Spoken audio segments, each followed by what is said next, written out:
Go yard. I got so much more.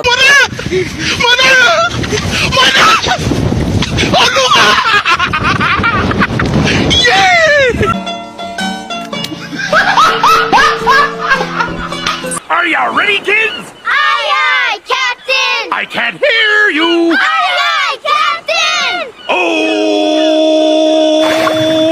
Fucking design on right now. Break it down, bring it back, make it clap. I got 3 old thoughts, new block, where that dick. Bitches on my line, and you know. Assalamualaikum warahmatullahi wabarakatuh. Di sini kami dari kelompok 1 akan menjelaskan tentang pengukuran kinerja pada panti asuhan. Oke, di sini beranggotakan oleh Safina Tunaja, yang kedua ada Ines Rike, yang ketiga ada Asyifa Hira, yang keempat ada Azura Cahyani, dan yang terakhir ada Fitriatil Aida. Slide selanjutnya akan dijelaskan oleh Syifa. Indikator input. Yang pertama, indikator ini mencakup jumlah kualitas staf yang terlibat dalam pengelolaan panti asuhan termasuk pengurus, pengasuh, guru, dan pekerja sosial. Yang kedua, sumber daya keuangan yang tersedia untuk mendukung operasional panti asuhan seperti operasional dana, donasi, atau bantuan pemerintah. Yang ketiga, fasilitas dan infrastruktur indikator ini mencakup kondisi fisik panti asuhan seperti yang pertama ada bangunan, yang kedua ruang tidur, yang ketiga dapur, yang keempat ruang belajar, dan yang kelima fasilitas olahraga. Yang keempat, layanan indikator ini mencakup jenis kualitas program dan layanan yang disediakan di panti asuhan seperti yang pertama pendidikan formal atau non-formal, yang kedua layanan kesehatan, yang ketiga konseling, dan yang keempat kegiatan sosial dan dukungan psikososial. Selanjutnya akan dibacakan oleh Fitriatil Aida. Selanjutnya yaitu indikator output. Indikator output itu ada 5. 1. Pengurus panti asuhan mencerminkan efektivitas dalam memberikan perlindungan dan tempat tinggal bagi anak-anak yang membutuhkan. Kedua, yaitu jumlah anak yang mendapatkan vaksinasi, status pertumbuhan dan perkembangan, serta pemenuhan gizi yang memadai. Yang ketiga, tingkat partisipasi anak-anak dalam kegiatan pendidikan, kemajuan akademik, keterampilan sosial, dan perkembangan potensi individu.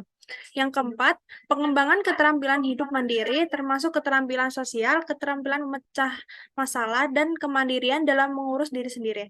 Yang terakhir yaitu tingkat kebersihan anak-anak yang mencakup tingkat berkelangsungnya pendidikan, pekerjaan, kemandirian finansial, dan integrasi sosial anak-anak dalam masyarakat. Slide selanjutnya akan dibacakan oleh Safina Tunaja.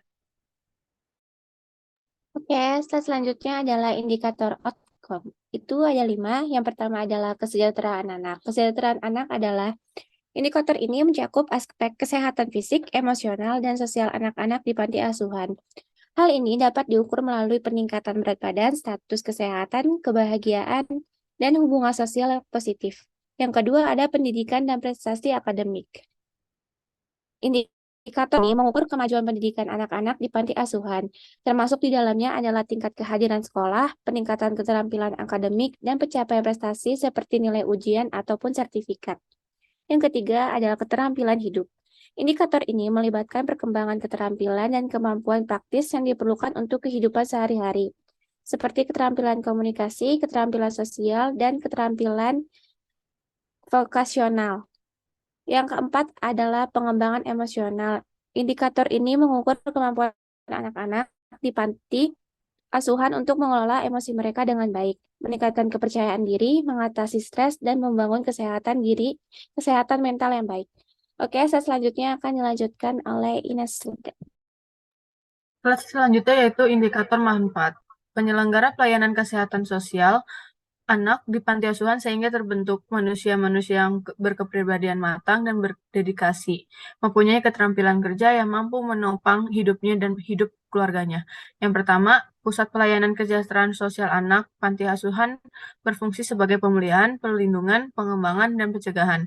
Yang kedua, Pusat Data dan Informasi serta Konsultasi Kesejahteraan Sosial Anak. Yang ketiga, Pusat Pengembangan Keterampilan yang merupakan fungsi penunjang panti asuhan sebagai lembaga yang melaksanakan fungsi keluarga dan masyarakat dalam perkembangan dan kepribadian anak-anak remaja. Selanjutnya akan dilanjutkan oleh Azura. Oke, jadi yang terakhir ada indikator dampak. Indikator dampak sendiri adalah pengaruh yang ditimbulkan baik positif maupun negatif. Dampak positif yang pertama adalah meningkatkan taraf hidup anak panti menjadi lebih baik. Yang kedua, mendapat tempat perlindungan sampai usia dewasa. Yang ketiga, jaminan pendidikan akademis dan non-akademis seperti menjahit dan lain-lain. Yang keempat, mendapat dukungan fisik maupun mental dari keluarga pengganti. Yang kelima, menghindarkan tumbuh dan kembangnya permasalahan anak.